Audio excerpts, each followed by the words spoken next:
Ini adalah headphone flagship dari Moondrop. Jadi halo dan selamat datang di Aftersound Review, dan ini adalah review gue untuk Moondrop Venus, dimana, Moondrop itu lebih terkenal dengan manufacturing IM yang bagus-bagus, banyak-banyak, dan tentunya bermaskot waifu Mitsuki Yuki. Dan gimana nih kalau dia bikin headphone, apakah bagus? Jujur waktu gue pernah kasih first impression gue tentang Moondrop Void, yang gue sendiri kurang suka karena suaranya safe banget, lalu build-nya kayak headphone Miniso, plastik banget. Tapi suaranya itu kurang clear, kurang technical. Nah gimana nih flagshipnya sekarang, dimana harganya adalah 9 juta, jadi berkali lipat daripada headphone pertama kali yang dia buat. Dan sebelumnya thank you dulu CSI Zone yang udah kirimin headphone unit untuk gua review. Kalau kalian nggak tahu CSI Zone, wah kalian hidup di mana? Di gurun. Oke, CSI Zone adalah salah satu retailer toko online ataupun offline yang paling terkenal dan paling lengkap. Mulai dari headphone, IM, earbud, DAC, DEC-M yang mulai dari harga ratusan ribu sampai puluhan juta kalian bisa dapetin di CSI Zone. Ini gue kasih link untuk Tokopedia dan juga gue kasih link untuk lokasinya yang ada di Pamulang. Jadi kalian bisa datang sendiri ke CSI Zone tokonya dan mencoba berbagai IM dari harga ratusan ribu sampai jutaan dan juga headphone. Jadi jangan lupa untuk follow untuk CSI Zone karena juga banyak produk-produk menarik yang terus dikeluarkan dan juga promo-promonya. Seperti biasa gue akan bahas aja langsung headphone ini mulai dari build, fit, frequency response, suara, dan juga perbandingannya. Oke, bahas build quality. Headphone ini menggunakan rangka aluminium alloy CNC aviation grade. Jadi memang pakai aluminium yang cukup bagus dan memang berasa agak berat. Headphone ini bukanlah headphone terberat. Kalau misalnya lu pernah nyoba Odyssey, itu masih lebih berat lagi. Tapi di sini bukan headphone yang ringan ya. Agak berat dibanding HD600, HD650 gitu. Ini kerasa agak berat. Dan berasa memang agak tebal untuk frame-nya ini. Jadi gue sih ngerasa emang build quality-nya cukup bagus. Cuman gue mau ngomong aja ini secara swivel dia cuma bisa gini doang. Jadi ini udah tak udah mentok, jadi nggak terlalu bisa diputer gimana. Dan bagian atasnya itu adjustable-nya nggak ada yang bisa diatur, dipanjangkan atau di ini. Ini benar-benar menyesuaikan kepala kalian ukurannya berapa. Kemudian untuk bagian paddingnya sendiri, untuk yang bagian headband ini menggunakan leather. Jadi memang berasa good quality dan ini ada paddingnya juga, pakai foam di dalamnya, jadi nggak terlalu tipis, agak tebal dikit. Cuma untuk earpadnya, gue nggak tahu ini pakai pleather atau real leather. Cuman gue nggak ngerasa ini kayak leather asli ya, agak kayak pleather mungkin. Lalu dia perforated, ada bolong-bolongnya di bagian belakang, di bagian dalamnya sini. Dan juga di angled, jadi ada bagian lebih tebal di bagian belakang sini, sementara bagian sininya itu lebih tipis, bagian belakang sini lebih tebal. Kelihatan ya di video. Kabelnya sendiri menggunakan 3.5 mm termination untuk jacknya, dan lu dapetin dua kabel. Satu kabel yang warna hitam begini ada dikasih semacam fabric cover begini. Jadi kayak kalau misalnya lu pernah nyoba kabelnya Moondrop Aria ya kayak gitu. Dan juga kalian dapetin jack 3.5 mm single ended dan dapatin converter to 6,3 single ended. Selain itu kalian juga dapat kabel yang seperti ini yang braided dan pakai silver plated kalau nggak salah. Dan ini jelas berasa lebih bagus secara agak beratnya, sama untuk sleevingnya itu juga berasa lebih rapih dan juga berasa lebih lentur. Jadi yang gua mau, dan ini pakai jack balance 4,4 by the way. Cuman gue mau kritik kayak gini aja, maksudnya sekarang udah zaman banyak jack tuh udah bisa interchangeable. Kalau nggak, at least nggak usah pakai dua kabel begini. Apalagi buat gue kabel yang hitamnya ini nggak ada mic-nya, nggak ada apa, kayak dianaktirikan banget. Sementara yang ini udah jauh lebih bagus ya, gue pasti pakai kabel yang silver ini. Kenapa nggak dikasih semacam converter aja 4,4 tuh 3,5, mestinya itu bakal lebih easy. Toh lu punya dua kabel pasti dipakai cuman satu doang umumnya. Tapi selain itu buat gue ya, gue nggak tahu ada komplain tentang headphone ini. Nah sekarang kita bahas kenyamanan. Walaupun headphone ini agak berat, cuman buat gue secara fitting itu udah nyaman. Tinggal taruh sebenarnya di kepala kalian dan ini akan menyesuaikan. Jadi nggak perlu ngatur-ngatur apa lagi seperti yang gue udah jelaskan sebelumnya. Dan kemudian gue ngerasa dia weight distributionnya bagus. Jadi gue nggak ngerasa kepala gue pegel ketika pakai headphone ini walaupun sedikit berat. Balancing kanan kirinya bagus. Dan juga gue ngerasa earpadnya ini cukup lembut, nggak bikin gatel, nggak terlalu gerah gimana. Atau dia open back juga. Cuman mungkin gue mau kasih sedikit cerita pengalaman experience gue aja. Kalau gue pakai headphone ini kan lihat nih, gue pakai kacamata dan kacamata gue ada sedikit tambah kayak lebih ke belakang daripada telinga gue dikit ya. Ada bagian ininya. Nah, ketika gue pakai kacamata itu agak kurang nutup di bagian belakangnya, agak ketahan sama kacamatanya gue. Jadi gue lebih bisa melihat kedap yang lebih bener kalau gue pakai ya lepas kacamata gini. Nah, ini langsung berasa nih bagian belakangnya lebih nutup. Dan tentunya kalau kalian nggak nutup semua itu ada bakal sensasi bass yang agak bocor. Jadi nggak terlalu maksimal suaranya. Dan juga gue bisa ngomong walaupun headphone ini secara fitting gue ngerasa enak banget. Cuman kalau gue headbanging atau goyang-goyang ini nggak terlalu steady, nggak terlalu nggak terlalu diem di tempat, jadi bisa agak goyang-goyang. Jadi tidak disarankan untuk kalian headbanging ataupun goyang-goyang pakai headphone ini karena posisinya bisa berubah dengan gampang. Cuman kalau gue kayak gini doang, gue noleh kanan, noleh kiri, gue pakai berjam-jam itu gue nggak ada problem sama sekali, apalagi di tempat ruangan ber-AC, punya lebih. Nah, kalau suara gue di sini pinjam frequency response dari Super Review, yang dimana gue ngerasa memang frequency response-nya merepresentasikan banget apa yang gue denger dari headphone ini. Dimana bisa gue bilang headphone ini dapat dikategorikan neutral to bright. Mulai dari bass-nya cukup flat, kemudian upper mid range ear gain-nya sendiri ya nggak terlalu maju, cuman ear gain-nya ya adequate lah, cukup well balanced. Cuman ada mid treble dan upper treble pick yang bikin headphone ini agak lebih bright daripada netral. Kita bahas mulai dari bassnya dulu. Buat gue bassnya ini adalah bass yang bisa dikatakan akurat karena dia flat banget by frequency response. Tapi gue harus ngomong kayak gini, flat di frequency response di headphone dan IM itu berbeda. Dimana kalau IM itu kan masuk ke telinga doang, sementara di headphone lu juga ada sensasi fisikal lu nempel ke pipi dan kulit begini. Dimana di sini kalau gue dengerin headphone yang measured flat itu selalu lebih berbobot biasanya daripada IM karena nggak cuman suara tapi juga lu dapetin sensasi bergetarnya ini headphone deg gitu. Tetap berasa agak sedikit ada reverb dan getarannya itu, jadi lebih bisa dirasakan secara fisik sehingga lebih walaupun flat cuman tetap ada bassnya tetap berasa dan tetap kalau misalnya dikasih lagu yang kayak starting suaranya tuh kayak Prince Ali dari Disney Aladdin itu kayak di dalam depannya itu kan ada kayak gajah jalan gitu ya. Di sini tetap berasa geternya gitu. Dan di sini sendiri jadi bassnya lumayan bisa dibilang jujur. Kalau dari lagunya ada sub bass rumblingnya berasa cuman nggak besar. Suara bassnya itu nggak besar. Dan kalau misalnya dikasih lagu EDM yang banyak mid bassnya itu juga bisa berisi. Kayak gue contohnya bukan lagu EDM ya, lagu Diskoria yang Krisya itu kan lumayan tebel suara bassnya dan di sini berasa ketebalannya, cuman nggak maju aja. Ini bass yang buat gue jujur banget dan buat gue bagus. Lu dapetin sub bass rumblingnya, dapetin fullness mid bassnya kalau ada, dia benar-benar ngikutin lagu.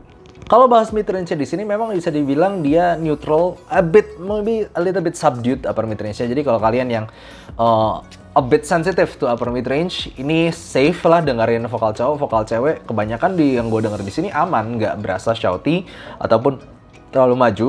Cuman memang ini diwarnai sama mid to upper treble pick yang cukup berasa. Jadi ketika lu dengerin vokal, apalagi yang rekamannya jelek, kalau rekaman jadul gitu kan biasanya rekamannya agak kasar ya. Dengerin kata S atau C-nya gitu bisa berasa agak di highlight dan biasa agak sibilan sedikit. Cuman gue mesti ngomong lagi, kalau misalnya kalian udah biasa pakai IM, headphone itu beda banget sensasinya. Dimana headphone ini kan besar dan dia over ear, jadi sibilansnya itu berasa agak jauh. Nggak nyakitin di kuping gue jujur aja, dan buat gue nggak terlalu ngeganggu. Cuman sibilans terus dibilang ada. Cuman kalau kita ngomong soal clarity dan balancing, ini udah netral, bagus gitu buat dengerin vokal cowok yang kayak Josh Groban, dengerin Adele, dengerin vokal cewek, asal fitnya bener ya, asal ketutup semua gitu kuping kalian dan pipi dan sekitarnya sini kulitnya. Itu berasa vokalnya well balanced banget dan asik gue pakai apa aja. Cuman memang secara teksturnya agak dry, terutama gara-gara upper treble pick tadi. Tapi gue sih overall suka dengerin Diskoria, dengerin Joyce Chu, dengerin Taeyeon, itu gue suka dengerin di sini.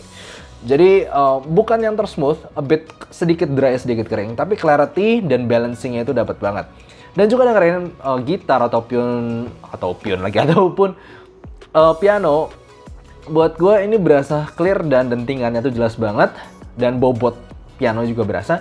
Cuman sekali lagi sama dengan vokal tadi agak diwarnai oleh upper treble pick tadi. Jadi kayak berasa lebih ringan sedikit atau setelah ting ada gitu loh, kayak ada sedikit extra breath-nya juga seperti halnya human voice juga berasa sini, jadi agak berasa ringan walaupun bobotnya itu sebenarnya ada. Nah, untuk bagian treble bisa dibilang headphone ini agak ada bagian yang gue kurang suka. Jadi kalau kita ngomongin extension and detail, ngomongin treble-nya ini extensionnya nyampe banget nada atas dan detail banget. Lu dengerin violin, orkestra lu nggak bakal kehilangan satu note gimana-gimana. Tapi dia ada turun deep sekitar presence area 5 kHz. Habis itu naik lagi di mid to upper treble. Jadi kalau misalnya gue dengerin cymbal itu kan mestinya cus, itu yang benar. Cus. Tapi yang di sini daripada cus, itu lebih kayak cus. Jadi lebih kayak belakang-belakangnya yang dinaikin gitu, bukan depan cusnya, belakang-belakangnya cusnya itu dinaikin. Dan ya ini bikin sensasi sparkling yang ada mungkin lu ngerasa beberapa detail yang lu nggak pernah dengar sebelumnya, lu kerasa karena emang di highlight upper treble and mid treble-nya tadi. Cuman buat gue kurang linear aja, kurang berasa nyambung gitu dari lower treble to upper treble-nya, agak kerasa ada yang bagian yang turun dikit. Jadi nggak terlalu linear untuk treble response-nya, ini agak maju di mid to upper treble area. Cuman kalau misalnya gue dengerin violin, gue dengerin cymbals, gue dengerin percussion, kalau ngomong detail dan sampai nada-nada tinggi itu dapet banget di headphone ini. Jadi overall secara tonal ya headphone ini bisa dibilang neutral to bright, tapi bassnya jujur, midnya jujur, treble-nya aja sedikit yang dimajuin. Dan buat gue ini bisa cocok untuk berbagai tipe lagu, bahkan EDM pun gue bisa tetap suka di sini karena jujurnya dapet kayak deknya gitu, tetap dapet, demnya dapet. Asal ya source kalian kuat dan juga bisa nutupin, dan kalian bukan basset ya. Kalau basset tetap aja sih buat gue ini kurang bassnya. Vokalnya oke, treble-nya juga nyampein nada tinggi dengan baik. Cuman mungkin untuk kalian yang sangat sensitif dengan treble pick di sini nggak terlalu cocok buat kalian. Tapi untuk gue sendiri, at least buat playlist gue kebanyakan enjoy karena megahnya dapet, netralnya dapet, beningnya dapet. Memang sedikit agak kering doang. Nah, kalau kita bahas secara teknikal, jujur aja gue nggak terlalu banyak review headphone, jadi gue mau bandingin sama yang di bawahnya yang buat gue benchmark kayak HFM Edition XS. Itu kan di harga 7,5 juta, kesini bedanya dikit lah, bedanya cuma sejutaan lah ya. Nanggung gitu kalau 7,5 juta ke 9 jutaan. Karena buat gue, secara teknikal sebenarnya kalau di HFM Edition XS itu berasa lebih sesuai bentuk cupnya. Itu berasa lebih tinggi secara imaging, jadi kayak bass tuh lebih dalam, gitu, sama stringnya masih ke atas. Cuman kalau misalnya kita ngomong spherical image, bentuk bola yang imagingnya bola gitu, lebih 3-dimensional buat gue Moondrop Venus ini, dan juga lebih luas kanan kirinya. Jadi buat gue imagingnya lebih akurat dengan suara yang lebih clarity lebih baik dibandingkan Edition XS. Jadi buat gue walaupun bedanya dikit, kalau soal technical gue bakal pegang si Moondrop Venus ini secara overall lebih balance dan lebih clear. Gue mau membandingin dulu pertama dengan ya HFM Edition XS. HFM Edition XS kalau misalnya gue bandingin sama si Moondrop Venus ini jelas berasa Edition XS lebih kayak V-shape.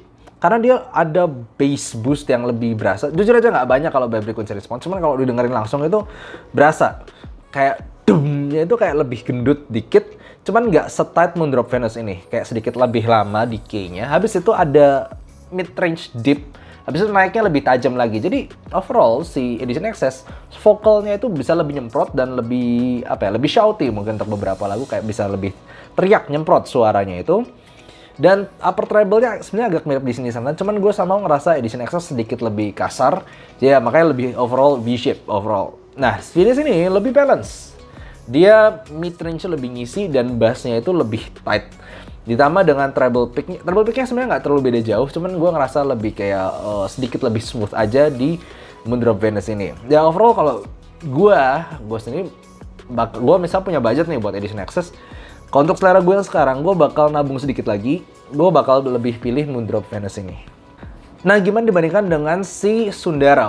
Gue udah pernah ngomong sebelumnya bahwa Sundara gue lebih suka tonalnya dibandingkan Edition XS, simply karena lebih balance dan lebih netral. Dan yes, Sundara buat gue lebih cocok upgrade-nya ke Moondrop Venus ini. By frequency response sebenarnya Sundara tetap lebih netral, terutama ear gain di upper mid range-nya. Jadi vokalnya buat gue di sini agak sedikit lebih mundur, tapi sedikit aja. Masih tetap gue kategorikan netral dari sub bass to upper mid range-nya. Cuman habis itu treble-nya gue ngerasa sedikit lebih picky ada di Venus ini. Sekaligus berasa lebih tajam, sekaligus lebih clear. Jadi ya pilih tergantung pandangan kalian sendiri terhadap suara Sundara itu. Kalau kalian ngerasa Sundara itu kurang clear dan dan kurang technical ya. Overall buat gue upgrade yang bener daripada ke Edition XS yang justru lebih V-shape, lebih bener ke Moondrop Venus. Cuman bayarannya sedikit lebih, upper treble picknya itu lebih berasa. Cuman selain itu buat gue secara vocal clarity itu buat gue jelas banget. Apalagi fittingnya juga buat gue lebih nyaman di sini. Clamping force-nya juga lebih lebih ringan lah di Moondrop Venus ini dibandingkan Sundara. Jadi gue yang suka banget Sundara, gue juga suka banget Moondrop Venus ini. Overall tonalnya bisa neutral to bright, tetap bisa fun kalau dikasih lagu yang gitu. Jujur bassnya, vokalnya well balance, cuman treble-nya aja mungkin kalau gue pakai setup desktop gue bakal EQ dikit upper treble-nya tadi. Tapi selain itu gue ngerasa ini adalah bener-bener upgrade yang lebih cocok daripada Edition XS kalau lu suka Sundara. Jadi overall, apakah headphone ini worth it? At least dari pengalaman gue udah coba sana sini. Yes, this is worth it. Cuman gue mau tadi aja ya, seandainya kabelnya bisa dikurangin satu yang tadi single ended, lalu dimurahin pakai converter aja, mungkin ini bisa lebih bagus lagi. Karena gini aja udah bagus. Gue pernah nyoba Moondrop Void dan gue kecewa, itu fittingnya nggak enak, build quality-nya kayak headphone Miniso, dan suaranya itu sangat nggak technical, sangat butek. Tapi nyobain Moondrop Venus, jujur aja gue impressed, gue benar-benar impressed.